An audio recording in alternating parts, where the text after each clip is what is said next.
Thank you so much. We would like you all to stand. We will start with the honor guard.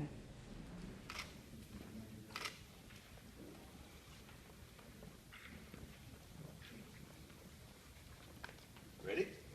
Hop. Lift. Face.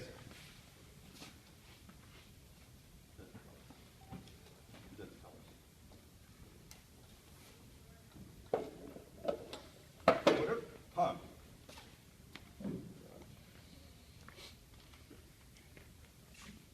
Left. Palm.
Forward.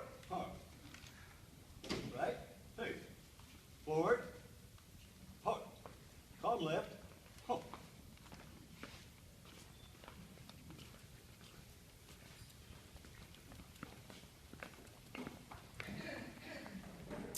It is my pleasure to introduce Councilman Richard Lerner.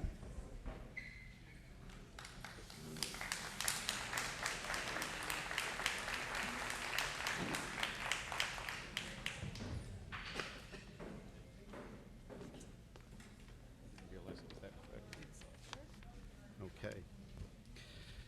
Well, good morning. Thank you for having me here today.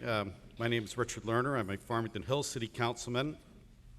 It's my honor to be here today representing the City of Farmington Hills as we kick off this event. On behalf of the Mayor and Council, our 520 employees and 80,000 residents, it's my pleasure to welcome you to the 2015 Stars and Stripes Forever celebration. Thank you for joining us today. I want to take a moment to acknowledge some of the staff joining us here today. Our Master of Ceremonies is our Senior Division Director, Marcia Coet. We call her the Senior Division Goddess. In the back of the room there, we have Fire Chief Corey Barch. Your chef today is Christine Johnson. I don't know if she's in the room, but she puts out about 100,000 meals a year out of this building, including the one we're going to have today, and does a great job. Ellen Schnackle, our Director of Special Services, way in the back. And State Representative Christine Gregg is here. So,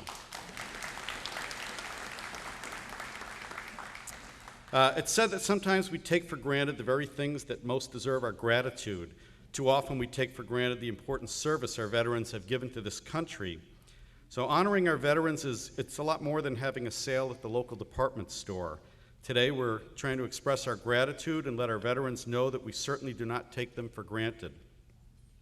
Our veterans deserve the appreciation for all they have done to make us the land of the free and the home of the brave. This country has over 23 million veterans serving in the reserves of the Army, Navy, Air Force, Marines, and Coast Guard, and we offer our gratitude to these brave individuals who have helped to guarantee our safety, defend our liberty, and preserve our freedom. I thought I'd take a moment today to talk about a veteran I knew very well. His name is Arnold Lerner, and he was my father. He served in the Army during World War II. And when I was growing up, he never spoke about his time serving in the Army. Once in a while, there were stories about training camp in New Jersey, but never his time overseas. And about 25 years ago, my father, then a widower, joined Maureen, my future wife, and I on a trip to Florence, Italy. And we rented a car at the airport. We got a map of the area. and much to my amazement, we didn't need the map. My father knew his way around Florence from his time being stationed in Italy for 2 years during World War II. He hadn't been back in 50 years, but he was my co-pilot on that trip. And he would tell me, take the next left or right and describe what used to be located there, point out a bar he might have spent time in, or how to cross the river at a specific bridge. And we spent the next week visiting museums and basilicas and places that he had been during the war. It was a fantastic trip. So it's been my experience that veterans don't necessarily like to talk about their accomplishments, but if it wasn't for that trip, I would have never learned so much about my father's experiences as a young man serving overseas. I told him how much it meant to me to hear about that part of his life, and over the next few years, we would often have conversations about his time in the service. Then one day I got a package in the mail from him, and inside there were 2 photo albums and a 40-page document entitled My Memoirs of World War II. He had taken the time to put his pictures into albums and put captions on them and write his memoirs. And if he were still here with us today, he would be 98 years old. While I miss our talks, I am so grateful to have his memoirs. It's one of the greatest gifts he could have ever given me. My wife and children have learned much about this amazing man through these gifts, and one day my grandchildren will too. So as I leave you today, I thought I would give you a homework assignment. I thought I'd ask the veterans to sit down with your spouse, your children, your grandchildren, talk about your experiences, let them record it for you, and share this history with us. Help us to honor you by ensuring that we never forget what you did for our country. Today we have a special guest and an honored veteran as our keynote speaker, John Anhut. John is known for his dedication to the city of Farmington Hills and his dedication to the country. Well, also for his dedication to the University of Notre Dame, but we'll talk about that later. John served in the Navy in the South Pacific during World War II, and I want to wish John and all of the veterans and their families who are here today, wish them well and tell them that we are eternally grateful for their courage and sacrifice. So please join me in honoring the veterans gathered here today and the memory of those who are no longer with us. Thank you.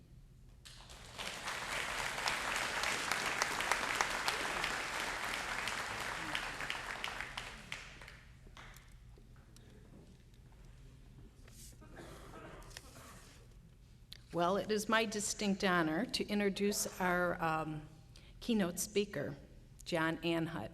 And I feel like so many of you know him that, I don't need to say much, but there is so much to say about him. He is definitely dedicated to our city of Farmington Hills.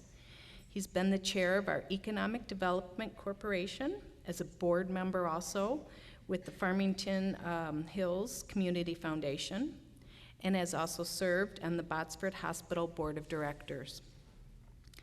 John Anhut has served his country during World War II in the Navy. He spent 30 months in the South Pacific. And he graduated, as you heard, from the University of Notre Dame and University of Detroit Law School. And many of you also know him because he was the owner and manager of the Botsford Inn. So much to know about such a good person. And we're so glad and honored to have him as our speaker today. Please give him a welcome.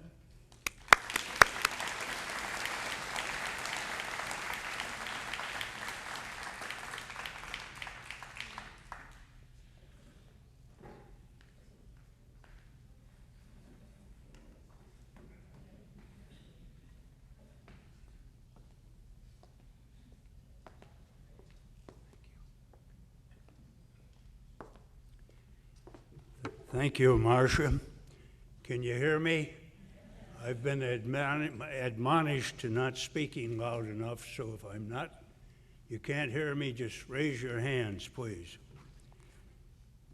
Number one, I just want to tell you that I'm not Audie Murphy, I'm not John Wayne, Clint Eastwood, or Sergeant York. I'm a young guy who, at the age of 19, got called into the service. Fortunately, Diane Holcomb, who's with me at the table, wrote a speech for me today. She wrote a speech, I wrote one, and there's a third one here too. But because she did such a beautiful job, I'm going to adhere to her speech. And I'd just like you to know that I was born in Detroit, Michigan. I was born to my mother, Elizabeth, and my father, John Anhut. We had 7 in our family, 4 girls and 3 boys. I was the oldest boy. My father was very German, a disciplinarian to the hilt. And all he did was tell me to work, work, work. And he was an attorney. You know, attorneys, they all have these yellow legal pads. And all he'd do is carry a legal pad and make things for me to do. So I'll tell you a cute little story. I had a good friend that I went to Blessed Sacrament grade school. That's at Old Belmont and Woodward in Detroit. And this friend and I, we would go to the Fisher Theater on Saturday afternoons. Now that was about 1.5 miles down, as you know, the boulevard in 2nd. And we'd go down for 15 cents, we'd get into the theater. And my friend always had money for a candy bar. And I couldn't figure that out. And I figured, geez, I said, how do you get that money? He said, oh, it's simple. My father gives me an allowance of 25 cents a week. I thought, gee, that sounds like a great idea. So I couldn't wait for the propitious time to confront my father. And I said, you know, Brad gets an allowance of 25 cents a week. And he looked at me and said, well, what do you mean by that? I said, well, I shine your shoes. I do this, I clean the walks, cut the lawn, do all the work around here, and why shouldn't I get an allowance? And I never forget my father saying, his father's a doctor, he can afford it. So I took I'm not admonishing doctors, but I think, you know, you get the message. But anyhow, after I finished grade school, I went on to Catholic Central High School for 1 year on a scholarship.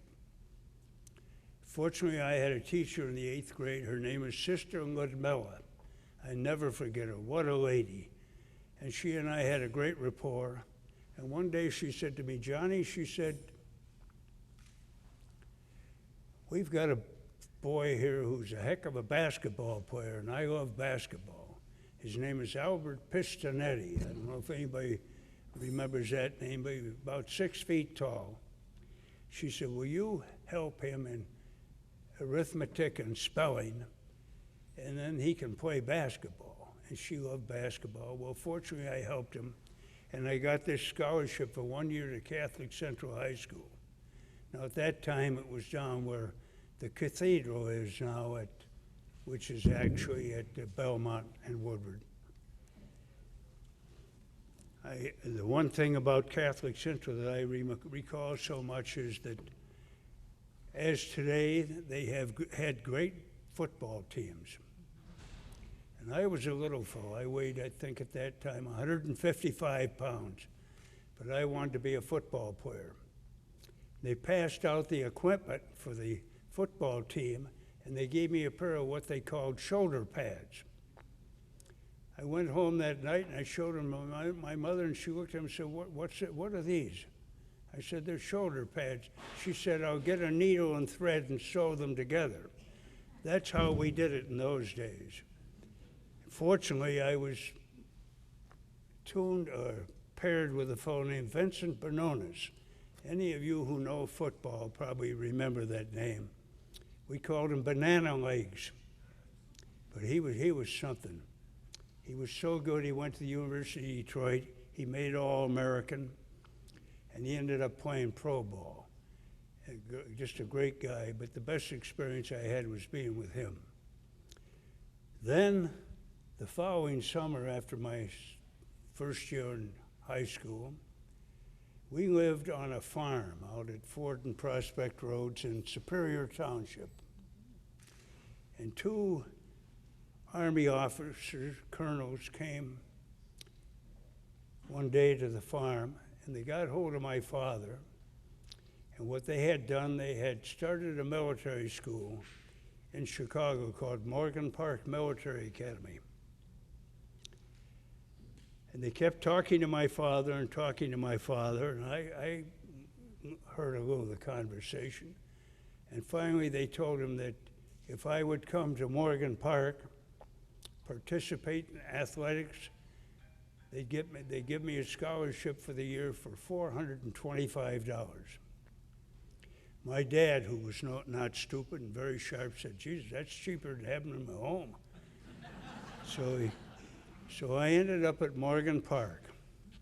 And I'm going to tell you, this was the school was still in existence. Great, great school. It was all modeled after West Point.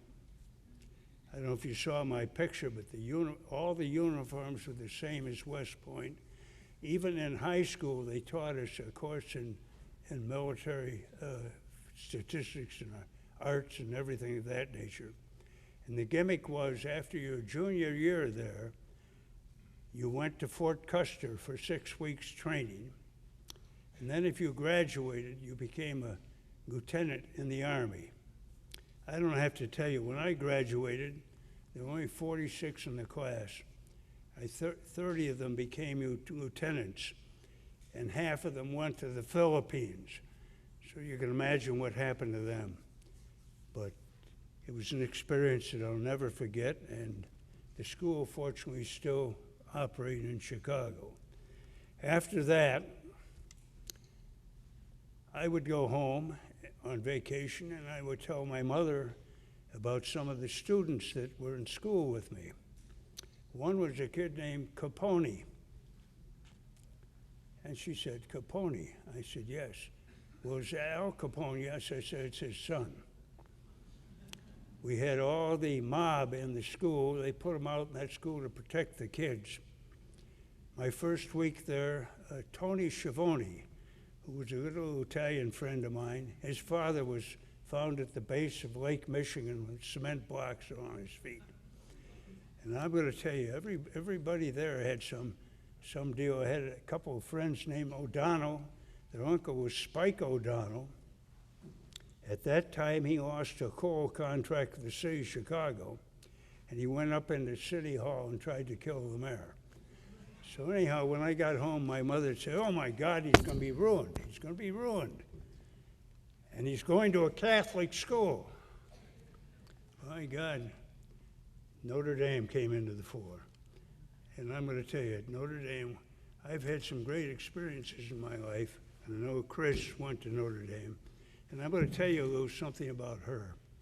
She won one of the top scholarships to Notre Dame. She doesn't exploit it, but she should. And I happen to know because I was involved in those scholarships. But anyhow, when I was at Notre Dame, I got involved in everything. And I became the head of student council, all of those things. And at the time, everybody was getting swept up in a wave of patriotism. The war was coming on. I never forget my father writing me a letter and sending me $1. He called them Iron Men, and saying that war is looming. You better hit the books and be sure and get through school. Well, the big thing at that time was that a lot of these recruiters came to the school and tried to get you to participate in programs. And their gimmick was that they'd promise you'd finish school. Well, I had a great roommate, Bob Fisher, and one day I said, "Well, let's go over and see what's going on." We went over to the old field house, which is gone now, and we talked to a Navy recruiter. Well, he gave us a real song and dance, and oh God, he had us all. He said, "And you can join, but you got to pass a test first." I said, "Well, what's that?" He said, "Run around the track twice, and then we'll take your blood pulse." Well, we did that. Came back, he said, "Well, here," and he gave us a couple of papers. And then he said, "By the way, how old are you?" And I said, "I'm just 20. He said, "You have to be 21, or your parents have to sign the certificates." So Bob, my son, my roommate, signed my father's name to mine. I signed Bob's father's to his. So suddenly we were in what they called V5, the Naval Air Corps. Well, not long after that, we were downtown. We went to a movie, and we were in a Walgreens drugstore having grilled cheese sandwiches and Cokes, and suddenly over the radio came Pearl Harbor. I turned to Bob and I thought, Jesus Christ, I thought, my dad will kill me. Well, what do you do now? Well, Chris would know this. We had a prefect of discipline at Notre Dame at that time. Father Burke, and he was from Detroit, so I had a connection there. We called him Black Jack Burke. He was the head of discipline. So I went to him, and I told him my story. I said, we're really in trouble. I said, well, he said, let me see what I can do. Well, the upshot was that he got us transferred from V5, which was a Naval Air Program, to V7, which was a line officers program. So suddenly I was still in school, and everything went well until I was in the last semester of my senior year when I got called into service. Now, why I got called in, the only thing I could figure was my name began with an A, and the next chap with me, his name began with a B.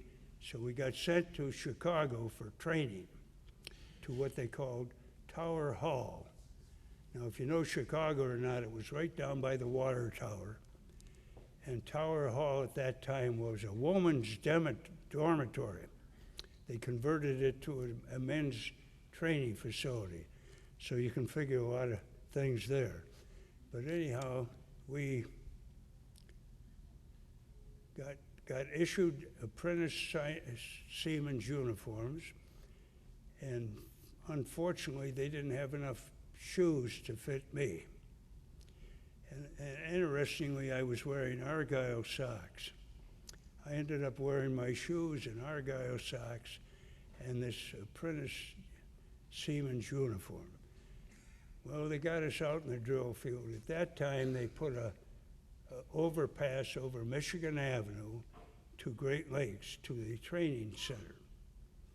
And fortunately, I had been trained when I went to military school in short order parades and in the manual of arms, things of that nature. Before long, they made me the platoon commander.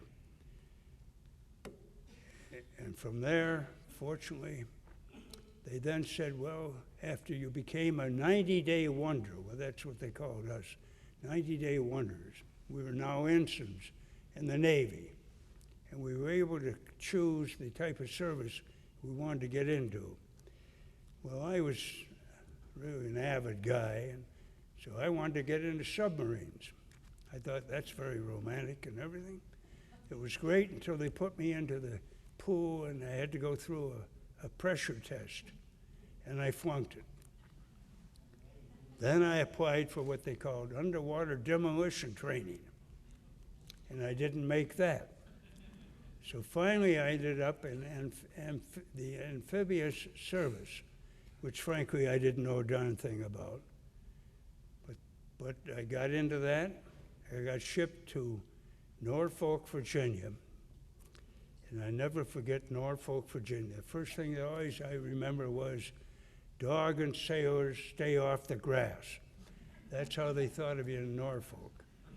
Well, we got to Norfolk, and then we got assigned to an area called Little Creek, Virginia. It was just across the Chesapeake Bay.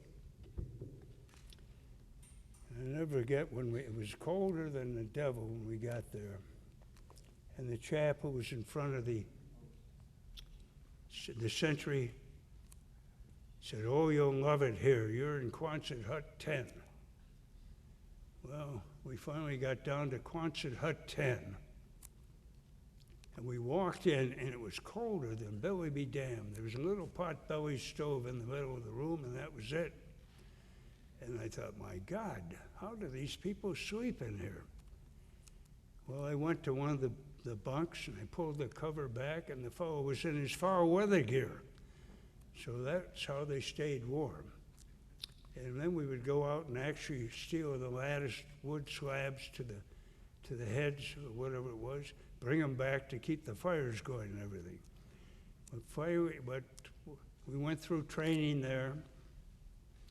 We learned, or I learned, all about LCVPs, landing craft vehicle personnel, LCMs, and all of that.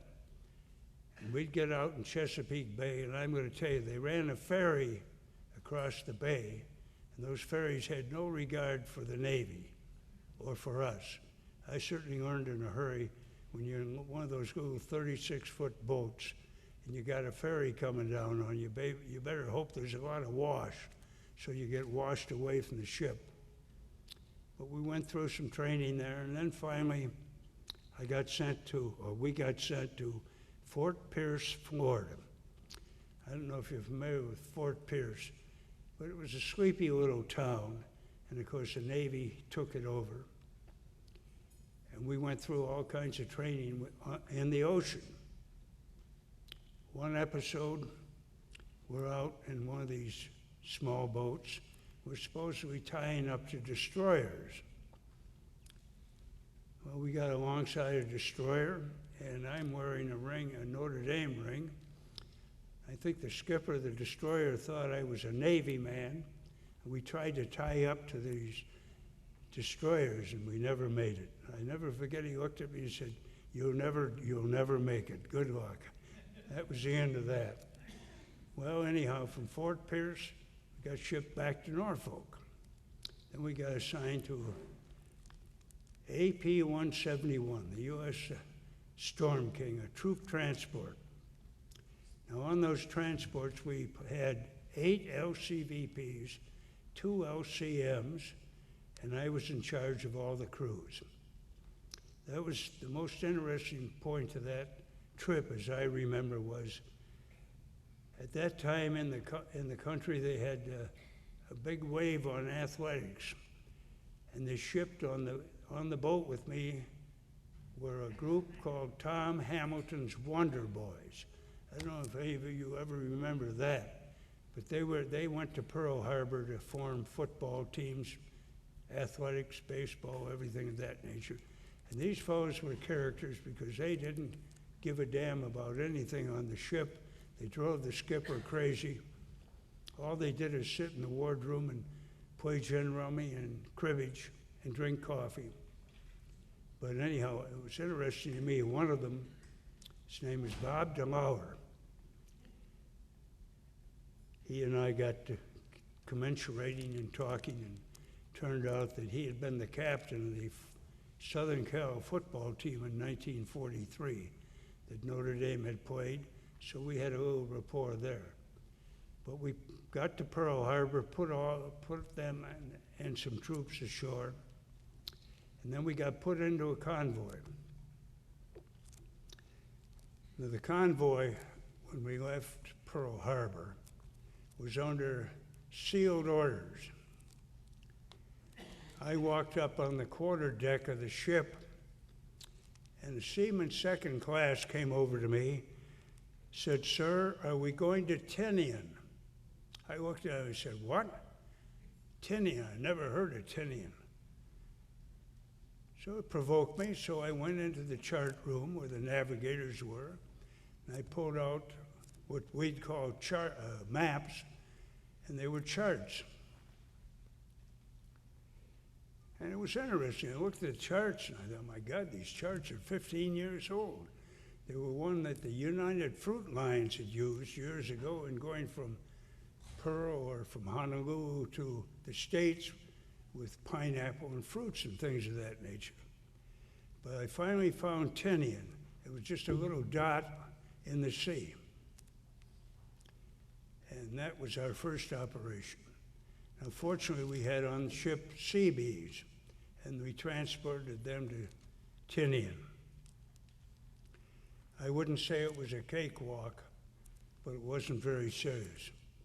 We accomplished the job, we put them ashore, and my job as a beachmaster was, I went in with the first wave, and set up ship-to-shore communications with the convoys and handled all the handling of logistics that took place in the assault.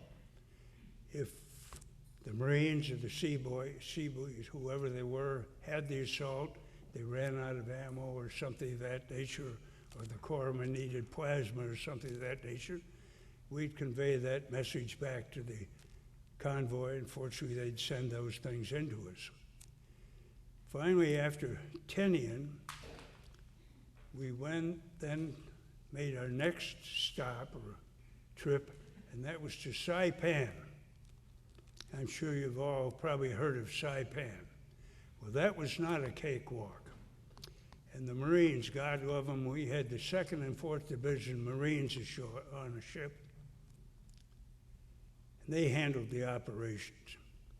And I'll tell you, I have so much admiration for them. I don't know how many Marines are in this crowd, but I watched them aboard the ship. All they did was sharpen their knives, clean their rifles, and just as an aside, they always used condoms on the muzzles of the rifles. And they were all business, and what a job they did. Well, going through that, I met a lieutenant in the Marines, Hepburn. I'll never forget him, a good-looking guy. He'd come out of Harvard language school. His job was, and our job, fortunately, was to get some POWs or prisoners and get them back to ships for interrogation and everything. Well, Hepburn, unfortunately, went ashore with us. I heard over the walkie-talkie a message, and he was hung on a pillbox. That was the last of him. I never saw him again. Unfortunately, he had just gotten married. His wife was pregnant and all of that. I thought, what a great, great guy, and what a tragedy.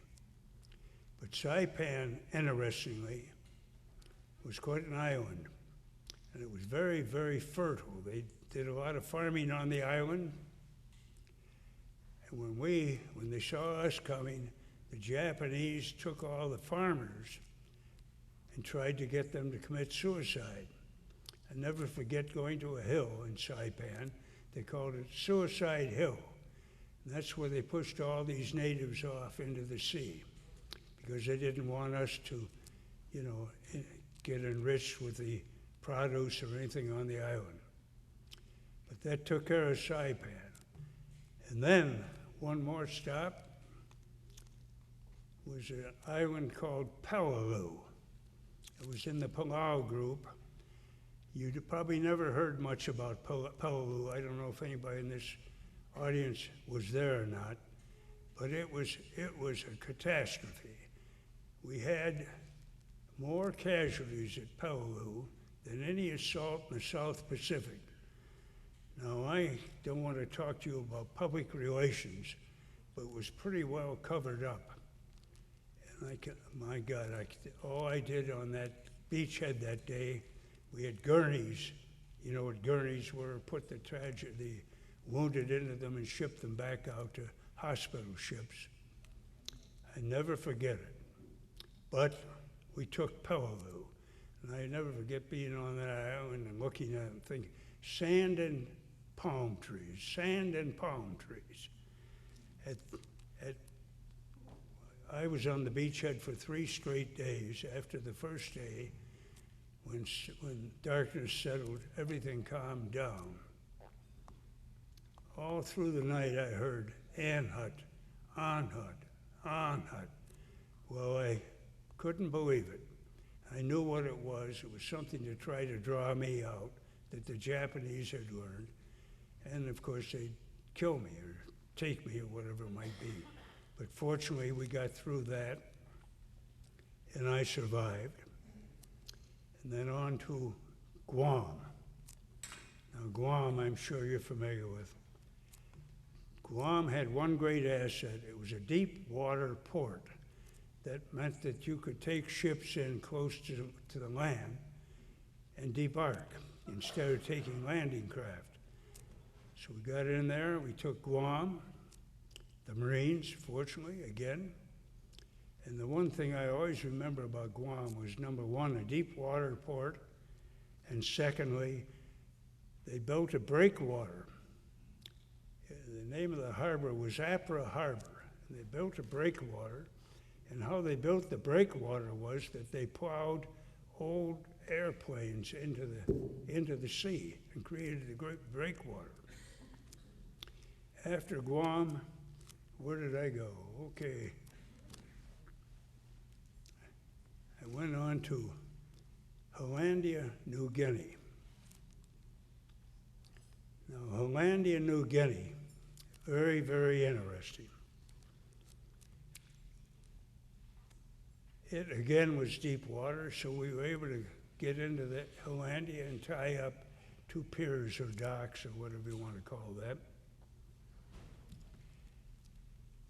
And at that time, there was a famous general named Douglas MacArthur on New Guinea. And I went to a briefing, and I never forget him. How I love that man. And of course, he was quite a character. He had left the Philippines, he had gone to Australia, then from Australia he had gone to New Guinea. Now in those days, Australia was fearful of a Japanese attack, and they wanted him to stay there, but he decided, or his modus operandi, was to go to New Guinea, clean it up, and then hopefully he was going to go from New Guinea up into the Philippines. But he confronted at the meeting Admiral Nimitz and King, who ran the naval show in the South and North Pacific areas. And I don't know how much you know about the Navy, but the Navy, or Nimitz and King, they wanted to take islands. They didn't want to go up. They weren't land soldiers like MacArthur was. So they decided, they made up their mind that they put that on hold. We went up in Lady. Fortunately, took Lady, and I was on a beachhead when, again talking PR, they filmed Douglas MacArthur on his I shall return. When he came ashore, all the photographers, everything were there. He got out of a LCVP and waded ashore. They kicked all of us off the shore because they didn't want us in the picture. But from there, my last stop was Iwo Jima. Well, what an experience. I never realized, number one, how close Iwo Jima was to Japan. It was one of the closest islands. That and Chichijima were probably within a couple 100 miles of Japan. Well, we got ashore. I had my beach team. I never realized the Marines didn't have corpsmen. The Army had medics, and when we got ashore, the tragedy and the wounded was tremendous. I remember going up to the cemetery in Iwo, and I counted 2,600 crucifixes, 2,605 to be exact. And the number that we sent to hospital ships would stagger you. I was wounded. A sniper apparently was up in a palm tree. He hit me in the leg, not real seriously, but enough to wound me. And I had a sniper with me, a Marine, we called him Gurneys, who shot the chap. And it was interesting because we didn't see him fall out of the tree. Well, it wasn't too long when somebody ran up to me and they said, well, he didn't fall out because he was strapped to the tree. Now you talk about kamikazes and everything who just took their planes and flew them right into ships and things of that nature. They actually had this fellow strapped in the tree. I was then sent back by hospital ship to Pearl Harbor for what they call R&R, rest and rehab. And I thought, this is great. I'm on the way back to the States. Well, I got back to Pearl Harbor. I spent 6 weeks there. I was in good shape. And suddenly I got new orders. And the new orders were, I was assigned to General Walter Kruger, Commanding General of the 6th Army South Pacific, and to report to Manila for the assault on Japan. Oh God, here I go. Well, I got put on a ship called an LSV. I don't know how many know what landing ship vehicle. It was a cruiser hull ship, had 5-inch 38 batteries on it. And I was made the second in command on the ship, also gunnery officer. We got to Manila, and I saw the logistics of the proposed assault on Japan.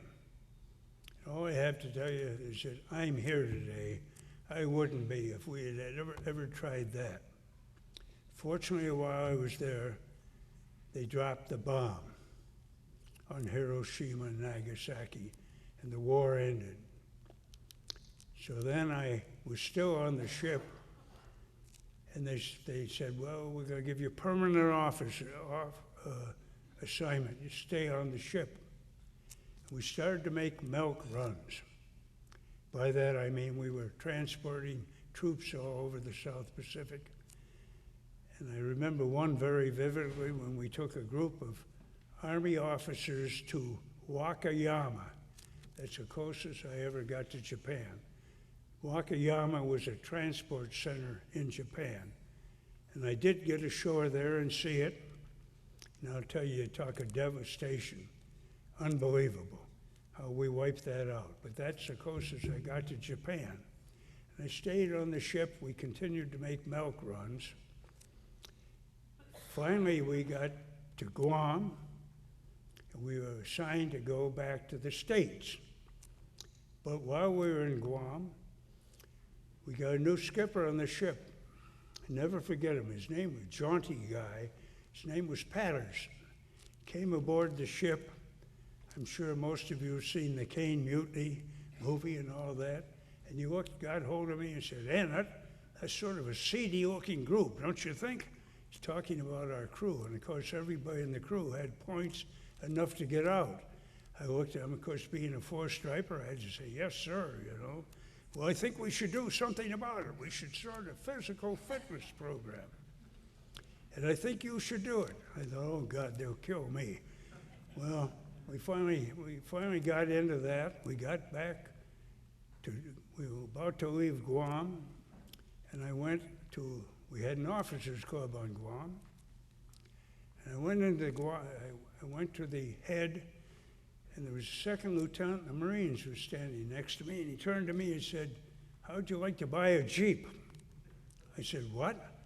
He said, yeah, we took it from the Army, we painted navy gray, filed the numbers, and we'll sell it to you for $200. They had a crap game going on at that time, and I guess he needed money for the crap game. I went back to a couple of my buddies. I said, how'd you like to buy a Jeep? Well, one fellow looks at me, you're crazy. I said, no, we can buy a Jeep for $200. Well, he said, what are we going to do with it? Well, the skipper of the ship is ashore. Maybe we can get an LCVP, get it back to the ship, and we'll hide it up, and I can hide it. Maybe he'll never see it. Well, that's what we thought. Well, we leave Guam, we're on more bake, get back to San Diego. God, the skipper again had to go ashore. In those days, if you weren't a warship, you had to report into the port director's office. So we thought he had gone to the port director's office. We opened the hatch, one of the hatches, got this Jeep in the swings, we're putting it over the side. Who comes back but the skipper? Well, he sees the Jeep. So, where'd that come from? Of course, none of us could open our mouths. We didn't say a word. He did. Well, by God, he said, I guess I got a Jeep. So he took the Jeep. Away he went. We never got a ride. One more little story about the skipper. The following weekend, there was a great hotel in San Diego called the El Cortez. They had a Sunday brunch, a wonderful Sunday brunch. We all went into the brunch. Who's at the end of the line but the skipper? So one of my friends said, let's make some points. Let's ask him to have brunch with us. Well, he did. He came. He was sort of a jaunty guy. Well, I guess I will. So he finally joined us. We got to the table. A waitress came in and said, would you like a drink? Well, he looked at the waitress and said, yes, I'll have a daiquiri. The waitress, I looked at the waiter and I said, wait, I think he means a daiquiri. Well, she said, okay. So she brings it back, puts it in front of him. We waited for him to lift the daiquiri. He says, oh, frozen daiquiri, great, great drink, bang, bang, bang. So that took care of how I was then discharged. And I came back to Great Lakes for discharge.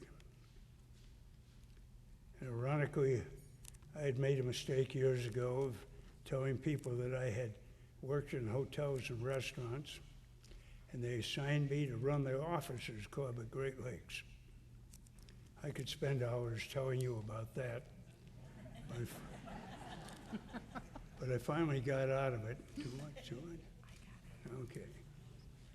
All right. Well, anyhow, so I came back, as you heard in my introduction. I came back here. I've been a proud member of our Farmington Hills for years. I ran the inn for 50 some odd years. I never stiffed a purveyor. I never wrote a bad check, and I paid a dividend to every shareholder in my lifetime. And I'm so proud of being here.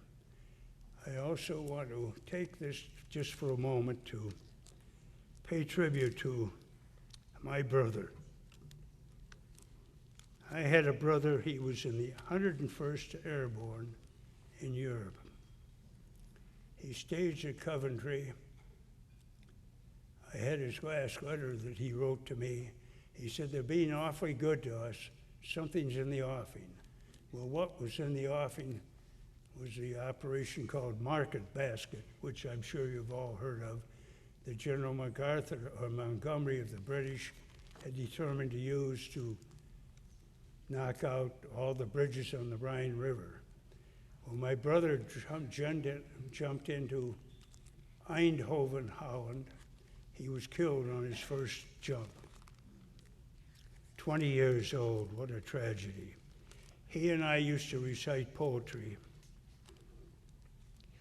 And I want to read one of our favorite poems, and it goes this way.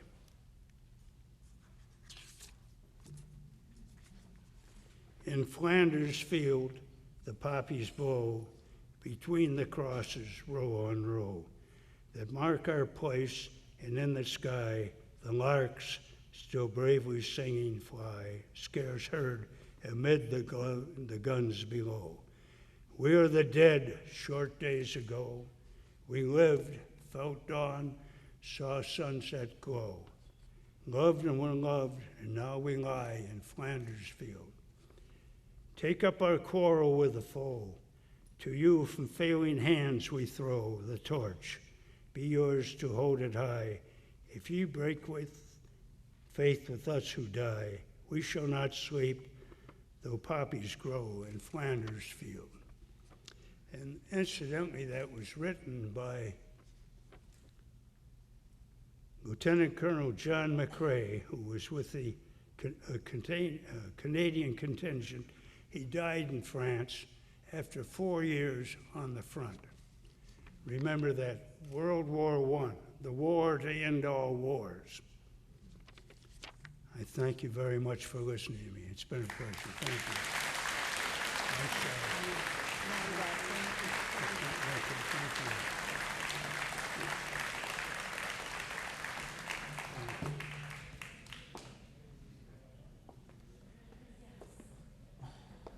John did a lovely job, and I think we should give him another round of applause.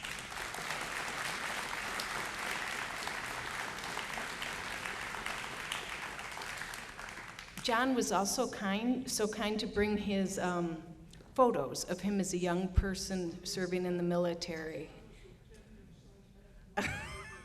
How fun. I'd like to introduce Farmington Mayor Bill Gavin. He has a few words he'd like to say to us.